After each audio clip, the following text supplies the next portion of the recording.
Le CAC 40 est en train de s'effondrer depuis les annonces au niveau de la politique il y a quelques semaines. Comment réagir à ça? Comment faire? Eh bien, on va voir ça dans cette vidéo. Il y a quelques temps de cela, il y a à peu près 3 semaines, j'avais fait ma vidéo bilan PEA du mois de mai et je vous avais expliqué que je vendais toutes mes actions françaises pour basculer sur une stratégie ETF et surtout garder un maximum de liquidité. Aujourd'hui, mon portefeuille, c'est à peu près 65% de cash pour saisir les opportunités et 30 à 35% investis sur des ETF comme le MSCI World, sur le ETF Inde capitalisant et le Nasdaq 100, mais je vous laisse checker la vidéo bilan PEA du mois de mai.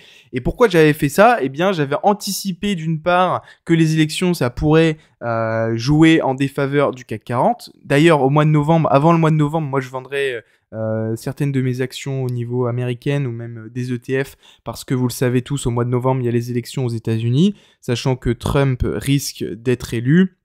Voilà, je pense que c'est un moment pour revendre et avoir des liquidités pour réinvestir sur des moments un petit peu plus de crise. De toute façon, c'est comme ça qu'on saisit les meilleures opportunités. Warren Buffett l'a toujours dit, soyez avides quand les personnes sont cupides et soyez craintifs quand les personnes sont cupides. Donc voilà, c'est ça aussi qu'il faut faire attention, c'est le Fear and Greed Index. On va aller checker ça ensemble. Alors pour ceux qui connaissent pas le Fear and Greed Index, eh bien c'est un indice qui permet de savoir si les personnes sont craintives ou non sur les marchés financiers. Eh bien là, on peut voir qu'on est au niveau de la peur. On commence tout juste, hein. Il faut savoir que si on regarde sur les derniers mois, les dernières semaines, eh bien on était clairement dans des situations très favorables pour les investisseurs au niveau de la bourse. Et là, aujourd'hui, on est clairement sur des niveaux de peur. Voilà, si on regarde depuis janvier, on était très satisfait. Au mois de mai, un petit peu de peur, mais très vite, on a l'euphorie.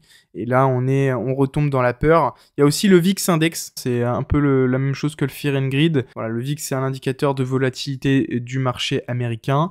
Clairement, on était sur des pics très hauts au mois d'avril, ce qui expliquait le Fear and Greed Index, pourquoi on était en extrêmement peureux. Là, on est redescendu, mais on reste quand même à des niveaux assez complexes, hein. Quand on est au-dessus de 12, au-dessus de 13, ça commence à faire un peu flipper. Si on regarde les moyennes, hein, souvent on est aux alentours des 12. Sur des marchés où on n'a pas peur, on est sur du 10, 11. Là, on est quand même sur du 12, 12, 13. Et ça augmente un petit peu, hein, ça fluctue énormément, hein. Quand il y a quelques semaines, on était à 14. Là, on est plutôt aux alentours des 12,5. C'est des choses à regarder. Et donc, si on revient par rapport au CAC 40, qu'est-ce qui va se passer par la suite? Moi, je pense que ça va continuer de bien chuter quand on aura les résultats des élections. Je pense qu'on va pouvoir tomber à un CAC peut-être à 7400, 7300 points. Il y aura des opportunités, mais on ne sait pas jusqu'où ça peut descendre, hein. Souvent, dans les marchés baissiers, ça peut durer entre 8 à 10 mois. Donc, si c'est le cas, ça va faire très mal et très longtemps. Donc, attention là-dessus. De toute façon, c'est un peu normal que le CAC 40 prenne une correction quand on voit la flambée, hein, depuis 6 mois, clairement. Depuis janvier, 7300 points. On n'a fait que augmenter, hein. On a été monté au plus haut historique presque à 8300, plus 1000 points entre le mi-janvier et mi-mai, donc c'était impressionnant. Là, on est retombé sur des cours un petit peu plus normales parce que c'est plus logique, mais le CAC 40 en 6 mois, il a quand même effacé presque toute la plus-value que quelqu'un aurait pu faire.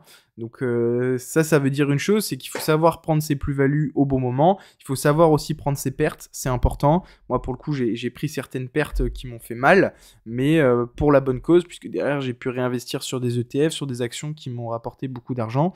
Donc il faut faire attention à ça, il faut savoir prendre quand même ses plus-values. Souvent, ce que je fais, c'est quand j'ai une position qui a atteint, je sais pas moi, 15-20% de rendement, eh bien, je déleste un petit peu ma position, peut-être à 20-30%, je déleste.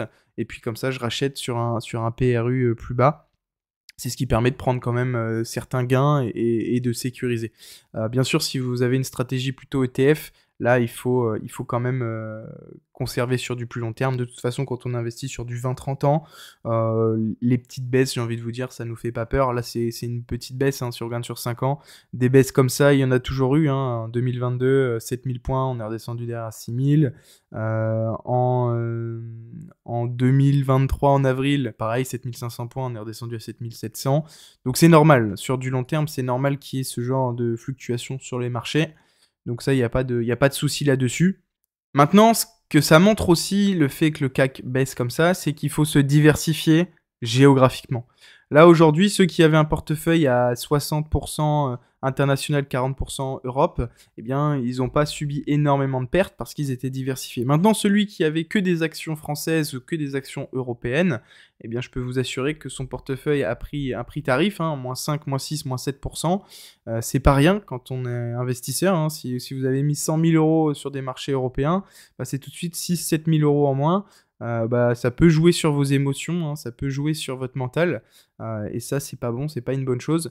Donc, faut toujours garder à l'esprit d'investir sur le long terme, et les sensations, les sentiments qu'on peut avoir sur le court terme, je sais que c'est difficile, mais il faut éviter d'en avoir parce qu'on peut faire des bêtises, et ces bêtises-là, c'est là où ça va coûter très cher.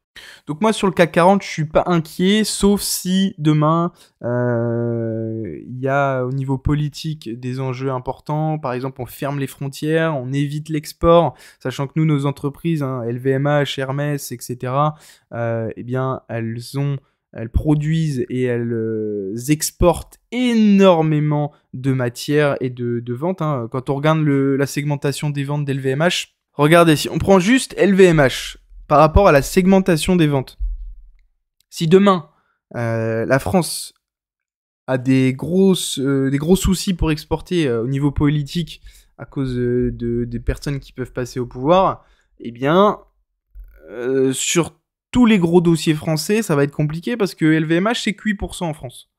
Donc ça veut dire qu'on retirerait 92% des ventes d'LVMH. Je pense que si on arrive à ce point-là, LVMH vaudra certainement beaucoup moins que 717 € aujourd'hui. Et ça peut faire mal. Je vous ai présenté LVMH, hein. On est 30% en Asie, 30% aux États-Unis, 15% en Europe, hors la France, bien sûr, 7% dans le Japon, 8% en France. Donc ça peut être très compliqué, sachant que LVMH, c'est pas la seule à faire ça. Hein. Hermès, c'est pareil. Pernod Ricard, c'est pareil. Enfin voilà, il y a énormément d'entreprises en France aujourd'hui qui exportent énormément. Donc ça, c'est à prendre en compte lors de vos investissements sur des actions, parce que peut-être que là, aujourd'hui, LVMH a chuté, hein, clairement. Elle était à 842 €, 865 même au pic. Là, elle est à 717. Peut-être que vous vous dites que c'est opportun pour acheter du LVMH. Alors oui, ça peut permettre de faire baisser votre prix de revient si vous avez investi un peu plus haut. Ça, je dis pas le contraire. Mais attention, ça peut aussi aller plus bas. Moi, quand je vois Pernod Ricard aujourd'hui, ça me fait peur parce que, regardez Pernod Ricard. Si on regarde Pernod Ricard, eh bien, clairement, on était sur deux tops à plus de 200 €. Et derrière, c'est la dégringolade. Là, on est à peu près à 130 €. Quand on voit un dossier comme Pernod Ricard, eh bien, pourquoi ça chute énormément ? Notamment à cause de l'affaire en Chine, hein, parce que si on regarde la segmentation des ventes de Pernod Ricard, clairement, l'Asie, c'est 43%. Et quand je dis Asie, c'est il y a 30%, 35% de Chine là-dedans. Donc clairement, quand on te retire presque la moitié de tes ventes, forcément, derrière, l'action chute en bourse. Et ça, c'est tout à fait logique. Mais ça va être problématique sur le CAC 40. Et ça peut être des questions à se poser. Est-ce qu'on partirait pas plus sur des entreprises qui exportent moins? Est-ce qu'on partirait pas plus sur de l'obligation, sur des ETF à l'international? C'est des questions qu'on peut se poser. Moi aujourd'hui, en tout cas pour ma stratégie, c'est de garder un maximum de liquidité. C'est ce que je fais, hein, 60-65% de cash. Et le reste investi sur des ETF vraiment très diversifiés, du CW8, du Nasdaq 100, en très faible quantité, et l'ETF Inde, parce que pour moi l'Inde ça reste une valeur sûre sur du très long terme. Je pense que ça va être une des prochaines puissances à l'international, des très grandes puissances. Donc voilà, restez diversifiés géographiquement, gardez du cash parce que je pense qu'on en aura besoin sur les prochains mois, les prochaines semaines. Moi, ce que je pense au fond de moi, c'est que là on va être sur l'euro, ça va être euphorique, il va y avoir les JO en France derrière. Mois d'août, ensuite, ça va être assez calme avec les vacances scolaires, etc. Et je pense que septembre, ça va repartir sur un marché baissier. C'est mon avis. Sur quoi je me base pour dire ça? Bah, c'est mes convictions. On verra ce qui se passe. En tout cas, j'enregistre cette vidéo. Je la mettrai sur mon bilan PEA du mois de septembre. Peut-être que j'aurai raison, peut-être que j'aurai tort. Mais c'est à ça que ça sert de débattre. Et donc, si vous avez des questions là-dessus, faut pas hésiter à me les poser dans les commentaires. Je tâcherai d'y répondre. D'ailleurs, il y a le serveur Discord des investisseurs dans la description. N'hésitez pas à checker. Ça peut être intéressant pour vous. Si la vidéo t'a plu, n'hésite pas à mettre un petit like. Ça me fait agréablement plaisir. C'est ce qui permet aussi aux vidéos d'être référencées et de toucher de plus en plus de monde. Et ça, je serai reconnaissant pour ça. Sachant que sur la chaîne YouTube, on arrive bientôt aux 1000 abonnés. Et lors des 1000 abonnés, il y aura une vidéo surprise qui sortira. Bon, je pense que vous savez à peu près de quoi ça va parler si vous avez suivi toutes les autres vidéos. C'était Alexandre, salut!